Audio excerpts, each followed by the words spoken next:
Dear students, higher mathematics की इस online video lecture series में आप सभी का स्वागत है। तो जैसा कि आप सभी को पता है कि हमारा ये जो यूनिट नंबर फर्स्ट के अंतर्गत ये दूसरा पार्ट था डेरिवेटिव इन आर्क। इसके अब तक हमने कई लेक्चर्स कंप्लीट किए यहाँ पर और उनके अंतर्गत हमने डेरिवेटिव इन आर्क एवं पैरेलल इक्वेशंस के क्वेश्चन सॉल्व किए यहाँ पर।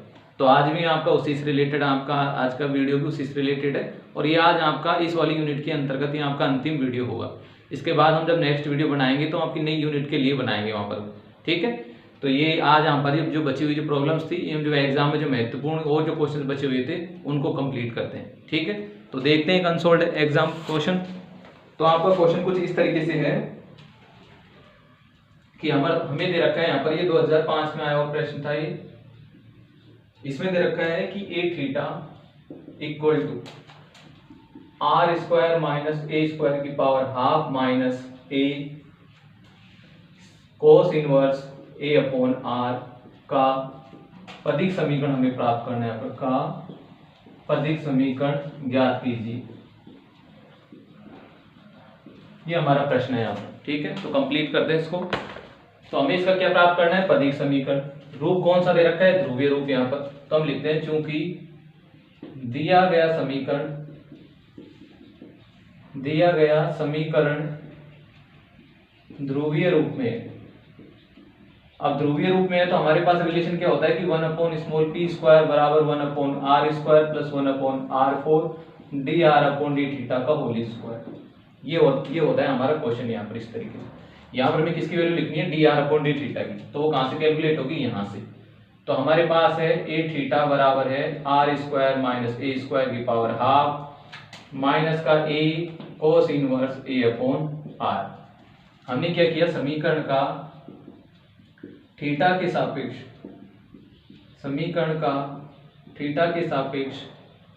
अवकलन करने पर,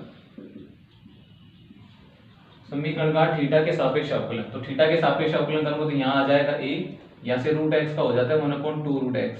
तो 2 जो भी हमारे पास है वो यहाँ से, तो r² माइनस a स्क्वायर। और जब r² माइनस a स्क्वायर का दोबारा किया तो यहाँ कितना आ गया 2r, और जब r का किया तो कितना आ गया dr/d थीटा। ये इस वाली स्टेप का कंप्लीट अवकलन हो गया। अगले वाले माइनस का एक कांस्टेंट है, कोस इनवर्स का होता है माइनस का कोस इनवर्स माइनस का 1/√1 माइनस x स्क्वायर। तो वहां से कितना आ जाएगा इस तरीके से, और उस माइनस की वजह से किसका हो जाएगा प्लस का। तो ये हो गया हमारा इसका अवकलन यहाँ पर। फिर हमें किसका करना है, a/r का करना है। तो a/r कितना हो जाएगा माइनस का 1/r², और जब r का किया तो कितना हो गया dr/d थीटा। तो इस तरीके से हमने इसका कंप्लीट अवकलन इस तरीके से किया यहाँ पर। अब देखिए इस 2 से इस 2 को हटा दिया, यहाँ पर a है, यहाँ से दोनों में से किसको कॉमन ले लिया, dr/d थीटा को हमने कॉमन ले लिया, ठीक है। तो कैसे लिखा, r/√r² माइनस a स्क्वायर। यहाँ पर आ जाएगा प्लस का ar, यहाँ से इसका एलसीएम लिया तो आ गया r² माइनस a स्क्वायर। ये जो r² था वो ब्रैकेट से बाहर r बनकर आया और कहाँ चले गए ऊपर यहाँ पर। तो कहाँ पर आ गया r, और नीचे आ जाएगा क्या, यहाँ आ जाएगा r² माइनस a स्क्वायर, और इस माइनस की वजह से चिन्ह किसका हो जाएगा माइनस का, और इस a की वजह से किसमें कन्वर्ट हो जाएगा ये a स्क्वायर। अब क्या बचा, यहाँ बचा 1/r², और दोनों में से किसको कॉमन ले लिया हमने, dr/d थीटा को जो कॉमन लिया था वो हमने इस तरीके से नोट किया इसमें, ओके। अब देखते हैं आगे, यहाँ पर इन दोनों में से भी r1/√r² माइनस a स्क्वायर को कॉमन लिया जा सकता है। तो यहाँ से आ जाएगा √r² माइनस a स्क्वायर। यहाँ से इस r से इसकी एक पावर चली गई, एलसीएम लिया तो यहाँ पर कितने हो गए r² minus a square upon r, और यहाँ पर आ गया dr/d थीटा। ये हमारे पास रिमेनिंग रिजल्ट बचता है यहाँ पर, ठीक है। हमें तो dr/d थीटा चाहिए यहाँ पर। तो यहाँ से मैंने क्या किया, इसको सोल्व किया। यहाँ से देखो r² माइनस a स्क्वायर, इससे इसकी एक पावर चली गई तो क्या बची स्क्वायर रूट ऑफ। तो यहाँ से बचा है a बराबर square root of r² minus a square divided by r और dr/d थीटा। ये हमारे पास रिजल्ट और बचता है कैलकुलेशन करने पर। हमें चाहिए केवल क्या, dr/d थीटा। तो dr/d थीटा बराबर हो जाएगा क्या, ar/√r² माइनस का a स्क्वायर। ये हमारे पास परिणाम बचता है यहाँ पर, ठीक है। इसको उठाकर कहाँ रख देंगे, जो हमारे पास वास्तव में जो समीकरण नंबर 1 थी यहाँ से, इसको ले लेता हूं मैं 2 नंबर। तो समीकरण 2 से मान 1 में रखने पर समीकरण 2 से मान कहाँ रखने पर 1 में, तो 1 में रखेंगे तो क्या होगा, देखो हमारे पास कि 1/p² था यहाँ पर, जैसे हमने इसका मान रखा यहाँ पर तो हमारे पास जो रिजल्ट हमें चाहिए था उसकी ओर हम बढ़ेंगे यहाँ पर। तो यहाँ पर अगर 1/p², 1/r², 1/r4 और dr/d का मान रखा तो यहाँ से हो गया ये a²r²/r²-a², ये हमारे पास और आ जाता है यहाँ पर। ठीक है, इसको सोल्व करें क्योंकि हमने सिर्फ किसकी वैल्यू लिखी है, dr/d की, तो उसका मान लिखा तो जो पहला पद था इसका स्क्वायर हो गई, नीचे भी स्क्वायर रूट हट गया, हमें इस तरीके का रिजल्ट प्राप्त हो गया। यहाँ पे हमने देखा कि r² r4 से मैंने इसको मल्टीप्लाई किया अंदर, तो कितने किस रिजल्ट के रूप में मिलेगा मुझे, a²/r² और यहाँ से आ जाएगा r² - a², इस तरीके से। तो 1/p² के रूप में हमें इस तरीके से क्या प्राप्त होती है, पदिक समीकरण प्राप्त होती है। और क्या कर सकते हैं, और यहाँ से यदि मैं इस r² को और कॉमन ले लूँ तो यहाँ से आ जाएगा 1 - a²/r² - a², और एलसीएम ले लो यहाँ इसके साथ तो ये आ जाएगा 1/r², यहाँ इसके साथ एलसीएम ले तो कितना होगा, r² - a² और माइनस का a², इस तरीके से। ये इसके साथ आकर यहाँ से क्या बन गया, a² और नीचे अभी भी क्या है, r² - a², मिलकर ये कितने हो गए, 2a² हो गए। तो आगे मैं इसको और लिखूँ थोड़ा सा यहाँ पर, तो अगेन मैं इसको लिख सकता हूँ क्या कि 1/p² बराबर, यहाँ लिख देता हूँ मैं इसको 1/p² बराबर 1/r² और यहाँ से आ जाएगा r² - 2a²/r²-a², इस तरीके से। अगेन लिखूँ यहाँ पर तो हो जाएगा r²/p² बराबर r² - a² divided by 2a² divided by r² - a²। ठीक है, तो इस तरीके से हम इसको यहाँ तक, या यदि आगे भी इसका क्रॉस मल्टीप्लाई करके इसको लिखना चाहे तो आगे भी और नोट कर सकते हैं। तो जितना उचित समझे वहां तक उसको लाके हम छोड़ देंगे यहाँ पर। तो यही हमारा क्या होगा, पदिक समीकरण होगा, जो हमें रिक्वायर्ड जो चाहिए पैरेलल इक्वेशन, तो यही इस वक्र के लिए होगी, जो कि समीकरण की अभिष्ट पदिक समीकरण। तो आप अपने आंसर को यहाँ तक भी छोड़ सकते हो, जब हमने यहाँ तक सोल्व किया तो यहाँ तक भी उसको लाके छोड़ देंगे, तब भी कोई हमारा क्वेश्चन गलत नहीं होगा। तो जहाँ तक आप उसको सोल्व कर सको वहाँ तक करके, जब तक छोटी स्टेप नहीं आती तब तक उसको करते जाओ। तो इस तरीके से हमने इस क्वेश्चन को सोल्व किया। तो एक बार नोट कीजिए, फिर बढ़ते हैं नेक्स्ट क्वेश्चन की ओर।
ठीक है, आप देखते हैं नेक्स्ट क्वेश्चन, वो भी आपका अनसॉल्व्ड क्वेश्चन है यहाँ पर।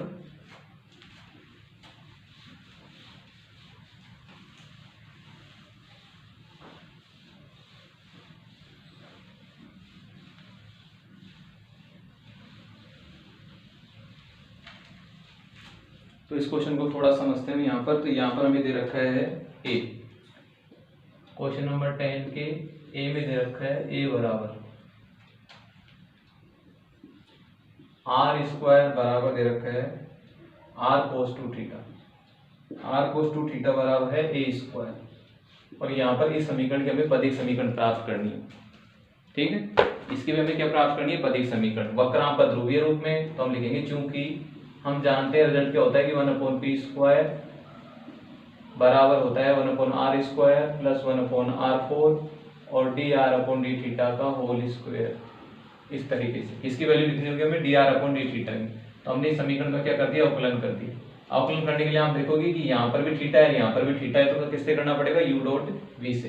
तो मैं इसको लिखूंगा चूंकि 2r dr upon D theta और साथ में cos 2 थीटा, इसका तो अवकलन कर दिया, इसको छोड़ दिया। अब की बार आर स्क्वायर को छोड़ दिया और इसका अवकलन किया तो कितना आ गया, साइन 2 थीटा, और 2 थीटा का दोबारा किया तो कितना आ गया, 2 और आ गया इस तरीके से, और बराबर में 0। दोबारा देख लो एक बार। सबसे पहले वाले पद का किया तो 2r dr upon D theta, cos 2 theta को छोड़ दिया।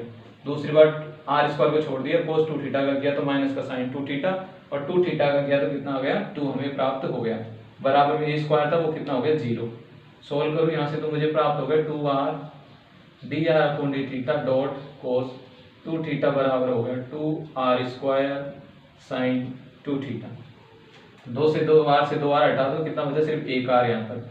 तो हमारे पास dr अपॉन डी थीटा की जो वैल्यू हमें प्राप्त होनी है वो कितनी होनी है, 2 साइन 2 थीटा अपॉन cos 2 थीटा डॉट r, क्योंकि यहाँ पर r स्क्वायर तो उसमें से एक r गया अभी तक, एक r शेष था तो उसको हमने यहाँ पर नोट कर दिया। इसको लिख सकते हैं r tan 2 थीटा, यानी कि हमारे पास वैल्यू आ जाती है किसकी, dr अपॉन डी थीटा की। इसको उठाकर कहाँ रख देंगे, समीकरण, ये हो गया 2, ये हो गया समीकरण नंबर 3।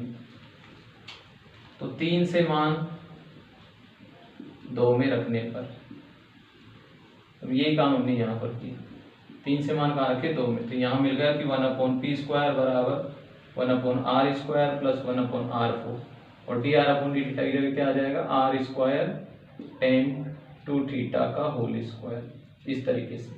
यहाँ से इसको सोल्व किया तो मेरे पास आ गया 1 अपॉन आर स्क्वायर, और मुझे प्राप्त हो गया यहाँ पर क्या, आर स्क्वायर, और ये हो गया टेन स्क्वायर 2 थीटा यहाँ पर, इस तरीके से। ठीक है, यहाँ से और हम इसको लिखें तो बराबर में क्या आ जाएगा, 1 अपॉन आर स्क्वायर, कॉमन लेने पर यहाँ पर हो गया 1 प्लस टेन स्क्वायर 2 थीटा। ठीक है, अब जब तक 2 थीटा नहीं ऐसे एलिमिनेट नहीं हो जाता, मतलब टेन एलिमिनेट नहीं हो जाता, तब तक इसको हम कह नहीं पाएंगे कि ये पदिक समीकरण है, क्योंकि पदिक समीकरण तो क्या होता है, आर तथा पी के मध्य रिलेशन यहाँ पर। तो ये हमने इस तरीके से इसको लिख दिया। आगे मैं इसको यदि सोल्व करूँ तो मेरे पास क्या हो जाएगा, 1 प्लस टेन स्क्वायर बराबर सेक स्क्वायर 2 थीटा, और सेक स्क्वायर 2 थीटा को अगेन मैं लिख सकता हूँ कि इस तरीके से कोस स्क्वायर 2 थीटा। इसलिए लिखा क्योंकि हमारे पास कोस थीटा मौजूद है, इस वजह से मैंने इसको कैसे लिखा कि 1 अपॉन पी स्क्वायर के रूप में हमने इसको इस तरीके से लिखा है। आगे देखते हैं थोड़ा सा और। तो यहां से हमारे पास क्या होगा,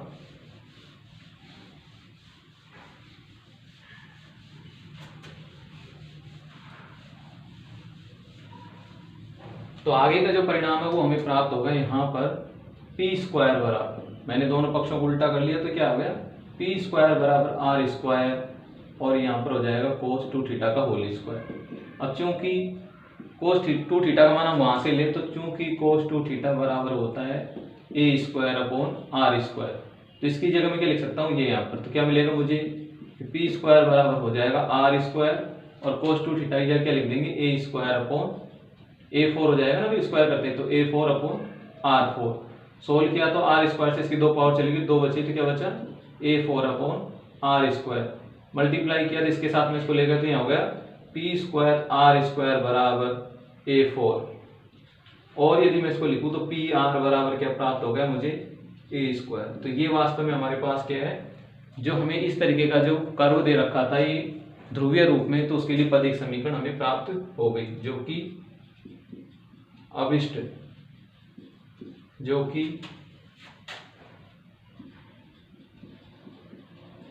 कि अभिष्ट पदिक समीकरण है, जो कि अभिष्ट पदिक समीकरण। ठीक, यही हमारे इस क्वेश्चन से रिलेटेड क्या होगी, पैरेलल इक्वेशन होगी।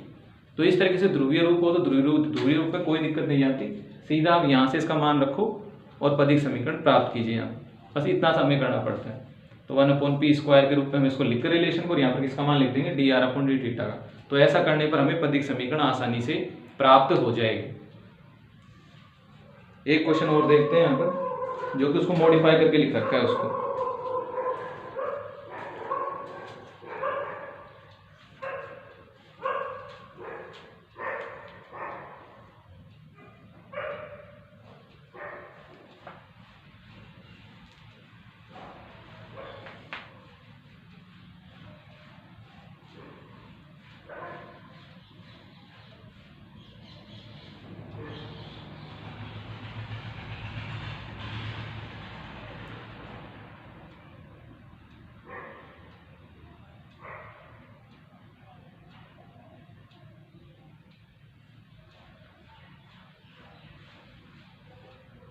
नेक्स्ट देखते हैं अगले क्वेश्चन को।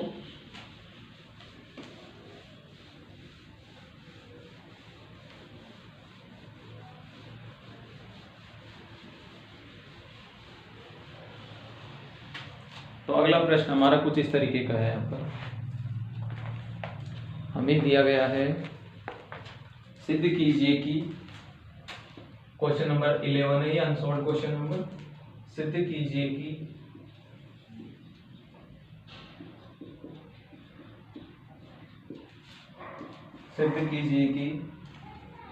x बराबर a cos cube T, y बराबर a sin क्यूब टी का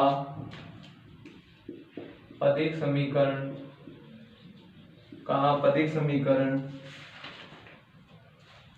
r स्क्वायर बराबर a square minus 3p square होता है। ये हमें यहाँ पर दर्शाना है। तो यहाँ से इस क्वेश्चन को देखो, हमें पैरेलल इक्वेशन में दे रखी है, यहाँ पर पैरामेट्रिक फॉर्म में हमें प्रश्न को दे रखा है। प्राचालिक रूप में आपको प्रश्न को दिया गया है। तो हमने तो दो ही रूप पढ़े थे कि कार्तीय रूप हो तो भी ज्ञात कर सकते हैं, ध्रुवीय रूप हो तो भी ज्ञात कर सकते हैं। तो ज्ञात तो जब प्राचालिक रूप हो तब भी ज्ञात कर सकते हैं, क्योंकि यहाँ पर हमें इसकी प्रवणता चाहिए, dy/dx चाहिए। और dy/dx निकालने के लिए आप जानते हो क्या लिखो इसको कि dy/dt and divided by dx/dt, यानी इसका t के सापेक्ष अवकलन करके आप ये रिजल्ट निकाल लो तो आ जाएगा वो, उससे इसकी m प्राप्त हो जाएगी। फिर हमारा काम क्या होता है, हम लिखते हैं y minus y1 equal to m x minus x1, और इस फॉर्मूले में वैल्यू रखकर स्पर्श रेखा का समीकरण प्राप्त कर लेंगे। स्पर्श रेखा आ गई, फिर मूल बिंदु से इस पर लंब डालेंगे और उस तरीके से इसको सॉल्व कर लेंगे। तो ये तो हमारा ये रूप हो गया जब कार्तीय रूप में इसको यदि ऐसे कैसे करना हो तो। लेकिन जब हमें प्राचालिक रूप में इसमें यदि इसको भी सोल्व करना हो तो हम इसको ध्रुवीय रूप में कन्वर्ट कर सकते हैं आसानी से, या कार्तीय रूप में कन्वर्ट कर सकते हैं आसानी से। कैसे? यदि मैं यहाँ पर इसको लिखूं x बराबर, मैं लिखूं इसको a cos क्यूब टी, ये मेरे पास 1 हो जाएगा। y बराबर मुझे दे रखा है a sin क्यूब टी, ठीक है। इस तरीके से मुझे यहाँ पर दिया गया, ये हो गए दोनों। तो मैंने क्या किया, यहाँ पर दोनों पक्षों की पावर कितनी ले ली, 2/3 ले ली यहाँ पर। तो मैंने लिखा तब x की पावर 2/3 प्लस y की पावर 2/3, दोनों की पावर कितनी ले ली, 2/3।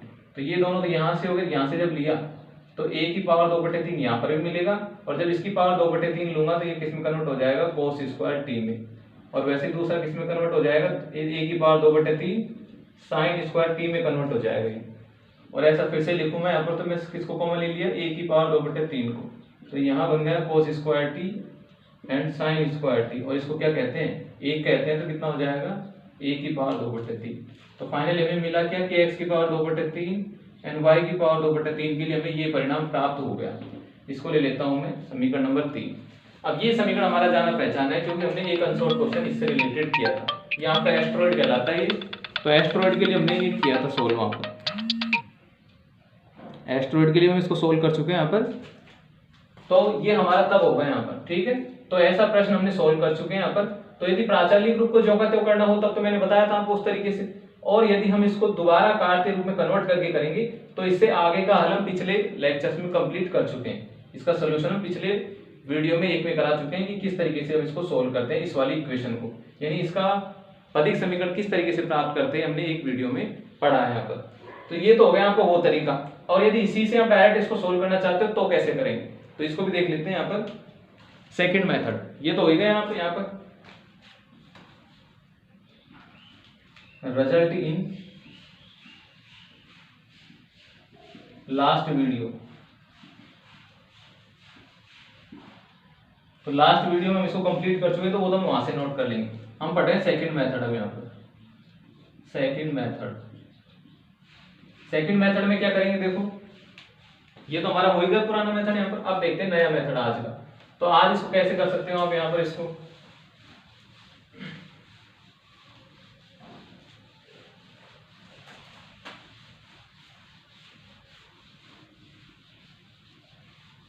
तो हम इसको देखते हैं यहाँ पर कैसे कि हम इसको सोल्व करने के लिए हमने इसको यहाँ पर लिखा सोल्व। यहाँ से हमारे पास ये दे रखा है रिजल्ट यहाँ पर। तो सबसे पहले हमने इसकी क्या निकाली,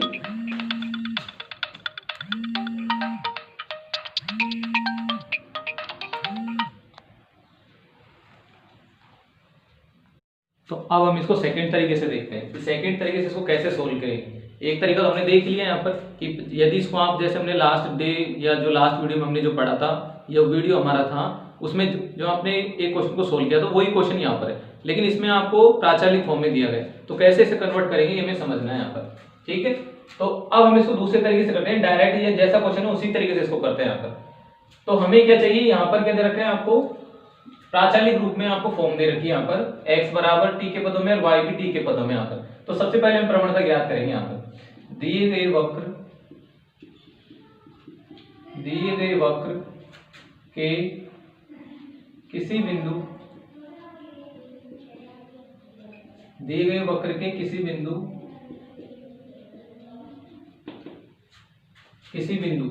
x, जहां पर x बराबर हमने ले लिया a cos cube t, y बराबर a sin क्यूब t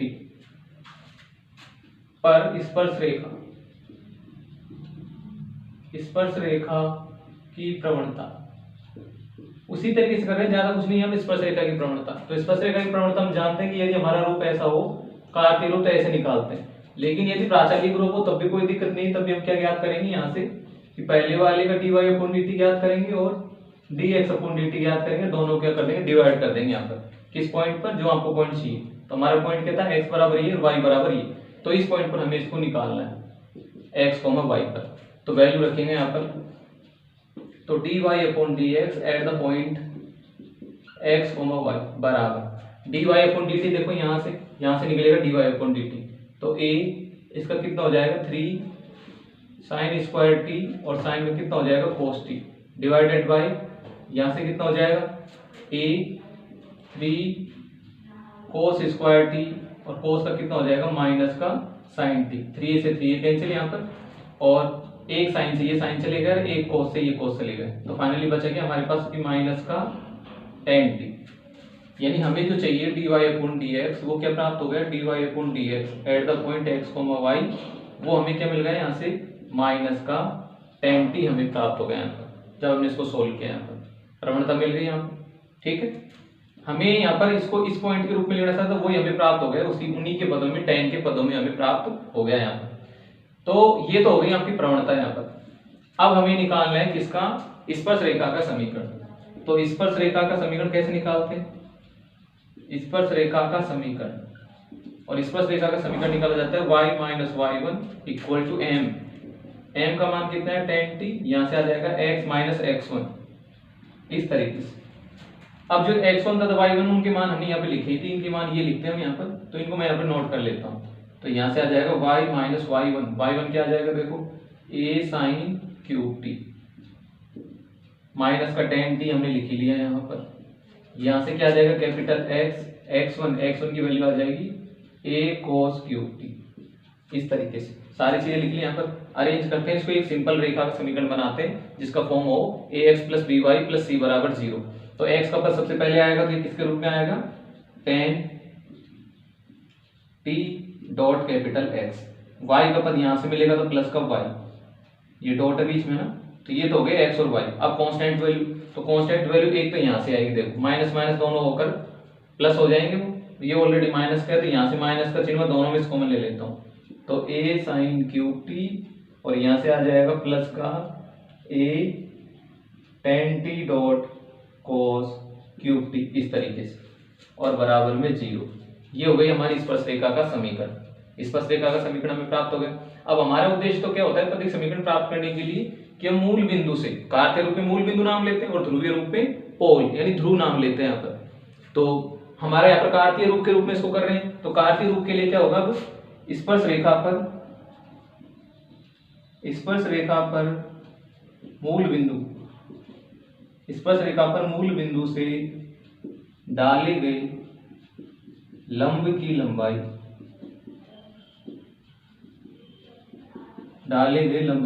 लंबाई यहाँ पर, तो वो हम ज्ञात करेंगे। तो किस तरीके से मिलेगा, यहाँ पर हमें वो होता है स्मॉल p बराबर मोड ऑफ आपकी समीकरण क्या है उसमें उस पॉइंट को रख दो। तो हमारी समीकरण ये है, यहाँ x की जगह क्या आ जाएगा 0 और y की जगह 0, क्योंकि मूल बिंदु से कर रहे हैं इसको, तो वो दोनों पदों की हो जाएगी 0। बचेगा क्या, कांस्टेंट वैल्यू। कांस्टेंट वैल्यू क्या है यहाँ पर है आपकी, इसमें से भी a को कॉमन ले सकते हैं, तो ए को कॉमन लेने के बाद हमारे पास आ गया साइन क्यूब टी और प्लस का टेन टी और डॉट आ गया कॉस क्यूब टी। इस तरीके से नीचे क्या आ जाएगा, एक्स का गुणांक का स्क्वायर, एक्स का गुणांक कितना है 10, तो यहां से आ जाएगा 10 टी का होल स्क्वायर और फिर y का गुणांक क्या है 1। तो ये हमने इस तरीके से इसको लिख दिया। ये हमारी क्या हो गई, मूल बिंदु से स्पर्श रेखा पर डाली गई लंब की लंबाई हमें प्राप्त हो गई यहाँ पर। ठीक है, अब बढ़ते हैं आगे। यहाँ पर इसको थोड़ा सोल्व करते हैं। सोल्व करने के लिए हमने इसको लिखा कि p बराबर, यहाँ से देखा तो यहाँ पर आ गया माइनस की जगह तो पॉजिटिव हो ही गया था क्योंकि मोड लगा हुआ है, तो a प्राप्त हो गया हमें यहाँ से।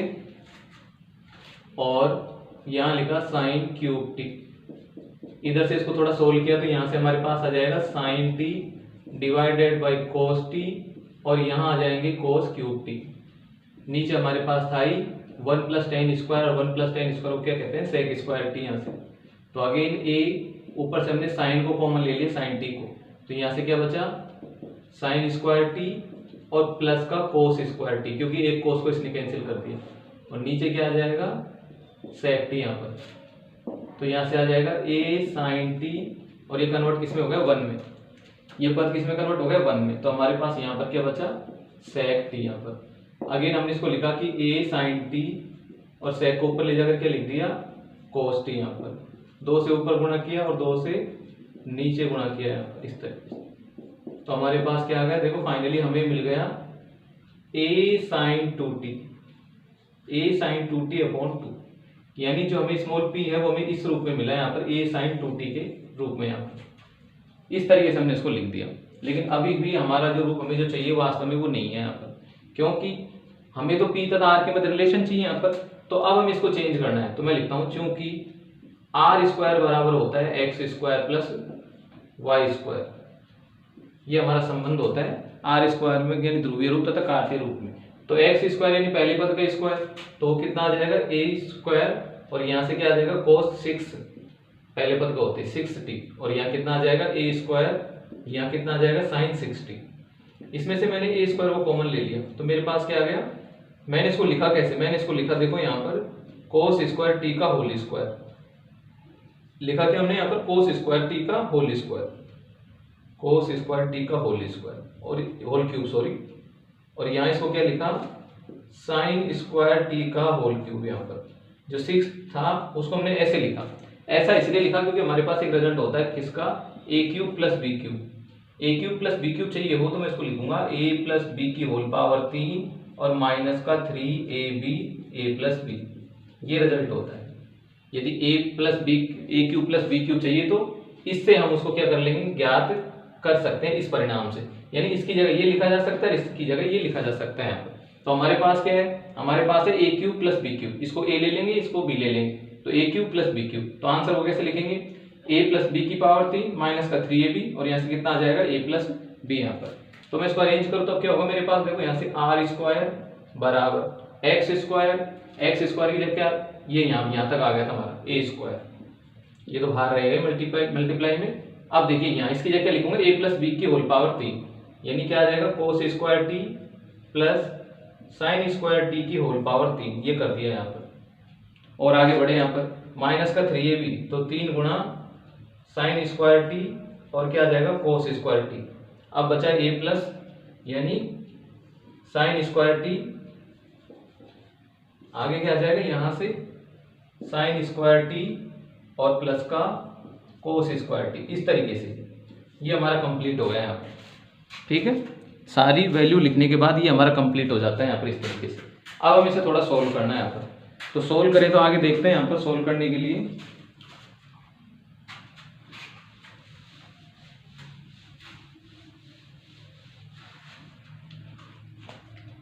तो हमारे पास आ जाएगा आर स्क्वायर बराबर ए स्क्वायर, क्योंकि वो अंदर का जो पहला पद है वो तो साइन स्क्वायर की वजह से 1 में कन्वर्ट हो गया, माइनस का 3, यहां से आ जाएगा हमारे पास माइनस का 3 साइन स्क्वायर टी और कोस स्क्वायर टी, इस तरीके से। और क्या आ जाएगा अंदर की वैल्यू क्या हो जाएगी 1 हो जाएगी यहाँ पर। तो ये हमारे पास उस पद की वैल्यू आएगी जो हम लिख रहे हैं यहाँ पर। उसको और सोल्व किया तो ए स्क्वायर, यहाँ से हमने क्या किया 3 को मैंने ऊपर मल्टीप्लाई किया 4 से, नीचे किससे मल्टीप्लाई किया 4 से यहाँ पर, और यहाँ पर लिख दिया साइन स्क्वायर टी और कोस स्क्वायर टी। ऐसा इसलिए किया क्योंकि हम इसको साइन 2 की फॉर्म बनाना चाहते हैं। तो ए स्क्वायर 1 माइनस 3 ये क्या बन जाएगा साइन 2t और डिवाइडेड बाई 4। इस तरीके से ये हो गया साइन 2t का होल स्क्वायर यहाँ पर इस तरीके से। अब हमें तो वैल्यू किसकी चाहिए थी, क्योंकि हमारा जो आंसर वो यहाँ आके रुक गया यहाँ पर कि हमें p की वैल्यू क्या मिली, p बराबर मिला a साइन 2t अपॉन 2 हमें प्राप्त हो गया यहाँ पर। तो यहाँ से मैं इसको आगे सोल्व करूँ तो r square upon a square बराबर में हमें मिल गया 1 minus 3/4 and sign square 2t इस तरीके से। और भी वो 1 को इधर लिया है, यानी इसको मैंने लिखा 3/4 sine square 2t is equal to 1 minus r square upon a square. ठीक है, हमें तो केवल साइन 2t की वैल्यू चाहिए यहाँ पर। तो साइन 2t को सोल्व करने के लिए मैंने इसको चाहे तो आप उसको वर्क कर दो ताकि वो भी कन्वर्ट हो जाए उसमें, वरना हम इसको कन्वर्ट कर सकते हैं यहाँ। तो हमने इसको लिखा 1/4 साइन स्क्वायर 2t बराबर हो गया 1/3 1 minus r square upon a square. यहाँ पर इस तरीके से इसको नोट कर लिया। ओके, अब देखते हैं आगे यहाँ पर थोड़ा सा और।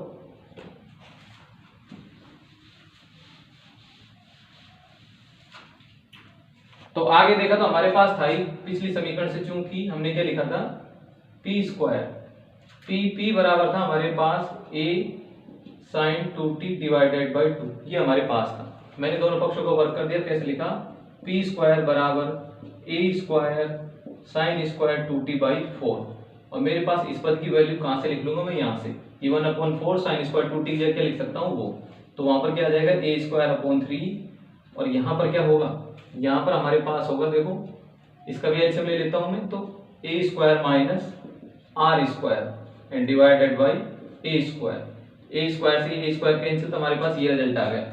इस 3 को मैं इसके साथ ले जाता हूं तो कितना हो गया 3p square is equal to a square minus r square. और आपको सिद्ध क्या करना था, आपको सिद्ध भी यही करना था कि यहाँ पर इसका जो पदिक रूप होता है, यानी जो पैरेलल इक्वेशन होती है वो इस तरीके से दर्शाई जाती है।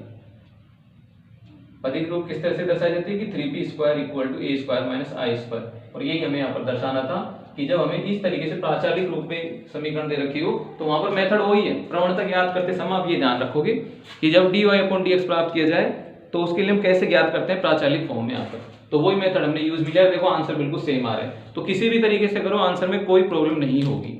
चाहे आप ध्रुवीय रूप वाले में अकॉर्डिंग चलो, चाहे उसको कार्तीय रूप में पूरे वो चेंज कर लो पहले, जो कि हमने शुरुआत में चर्चा की थी कि किस तरीके से वो कार्तीय रूप में चेंज होगा, उसके बाद करो। तो वही सेम ही तरीका है, किसी भी मेथड से आप इसको कर सकते हो। ठीक है, तो एक बार आप नोट कीजिए इसको।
तो हमारे जो एग्जाम की दृष्टि से जो इम्पोर्टेंट जो क्वेश्चंस वगैरह थे वो हमने सारे लगभग पूरे कंप्लीट कर चुके हैं वहाँ पर। उसके बाद भी यदि आपको कोई दिक्कत वगैरह आती है तो आप कमेंट सेक्शन में अपने क्वेश्चन को नंबर आप बता देना, हम उसको एक वीडियो और बनाकर उन सभी को सोल्व कर लेंगे यहाँ पर। तो यहाँ तक आपकी जो यूनिट नंबर जो सेकंड है वो कंप्लीट हो जाती है, जिसमें 2 चैप्टर हमने लिए थे। कौन कौन से, एक तो आंशिक अवकलन, ठीक है, पार्शियल डिफरेंशिएशन, और एक हमने लिया था derivative and arc and parallel equation वाला। तो ये दोनों या तीनों टॉपिक मिलकर आपके क्या बनाते हैं, यूनिट नंबर सेकंड बनाते हैं यहाँ पर। तो हमारी आज ये यूनिट नंबर जो सेकंड है वो कंप्लीट हो चुकी है। तो जब भी हमारा नेक्स्ट वीडियो होगा वो यूनिट नंबर जो भी आपकी नेक्स्ट वीडियो होगी या यूनिट नंबर फर्स्ट के लिए या यूनिट नंबर थर्ड के लिए, तो जो भी आपका जब भी हम बनाएंगे नेक्स्ट वीडियो तो उन दोनों यूनिटों में से किसी एक को हम स्टार्ट करेंगे वहाँ पर। ठीक है, तो आज के लिए इतना ही, धन्यवाद।